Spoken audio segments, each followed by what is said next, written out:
Hello, determine the surface level moment capacity of a section in this figure if the allowable stress of the concrete is 0.45 FC dash, compressive strength of concrete, and allowable stress of the reinforcement is 30,000 psi, which means 30 ksi.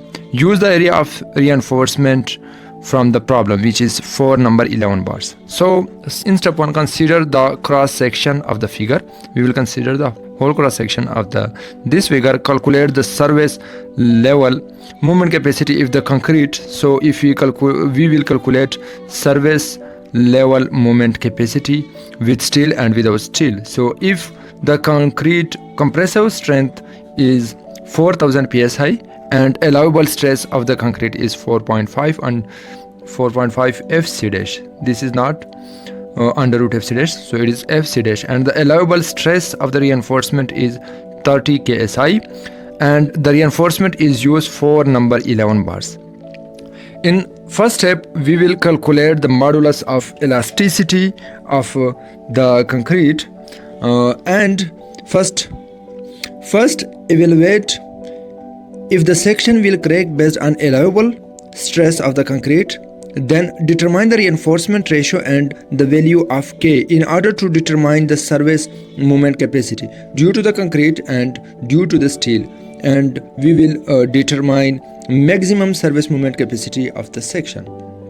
So first we will calculate the modulus of elasticity of the concrete. So it is very easy.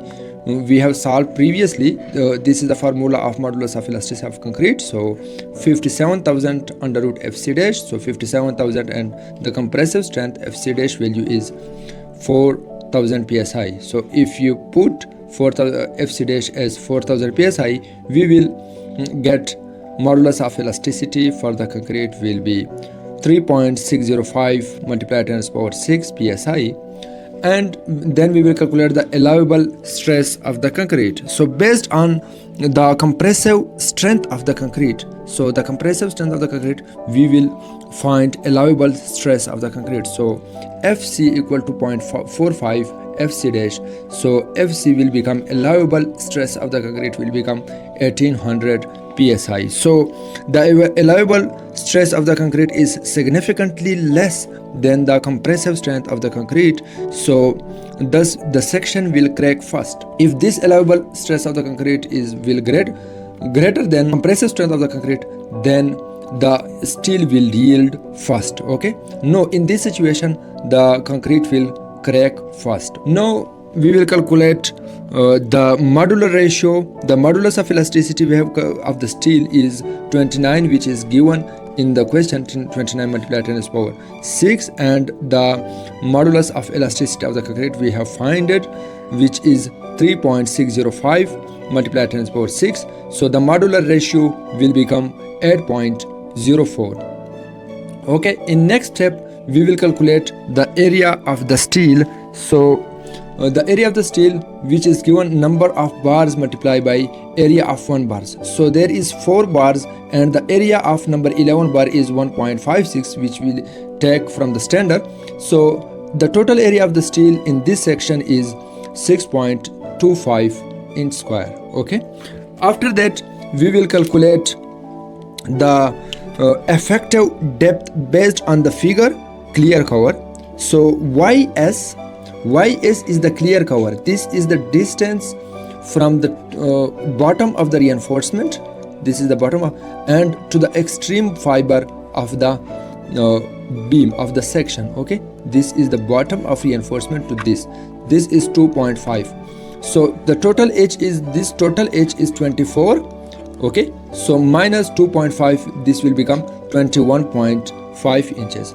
Now in next step we have to determine the reinforcement ratio. So the reinforcement ratio is reinforcement divided by total cross section. Okay, so reinforcement area divided by cross section. This ratio is reinforcement we have found it in previously 6.24, which is this one, this 6.24, this is 6.24, and divided by the total cross section 36 multiplied by 21.5, and we do not include the clear cover. This is not come in this not give strength to the cross section. So the total reinforcement ratio is 0.00806. okay. After that we will calculate the surface moment calculation, which is for which we will determine the value of K. So the K formula is under root rho. This is the ratio of concrete steel to concrete section, and the modular ratio whole square 2 rho into modular ratio and negative. This is out of the this under root, so negative rho into modular ratio. So K will become equal to 0.301. So in next step we will determine the surface movement capacity due to the concrete. okay, the calculated allowable stress which we have found it, which is 1800. This FC is 1800 and K we have found it here 0.301, and D is the effective depth, which is 21.5, and this is the width of the section, which is 36. This is also D, which is 21.5. K is 0.301 and this is D 21.5. This is whole divided by 3, and this value will become in the pounds inch. So I divide this whole value divided by 1000, which I get kip inch. So moment capacity, surface movement capacity will become equal to 4056 kip inch. okay. So after that we will calculate the surface movement capacity due to steel. So the allowable stress reinforcement is 30,000. okay, this is Fs is 30,000, As is 6.24, and I put all these values to calculate surface movement capacity of the steel, which is 3621 kip inch. So we will check maximum surface movement capacity. So the maximum surface movement capacity in this both is this one, MSC, surface movement capacity of the concrete. So we will take this. So the maximum surface movement capacity is of the concrete, which is 4056 kip inch.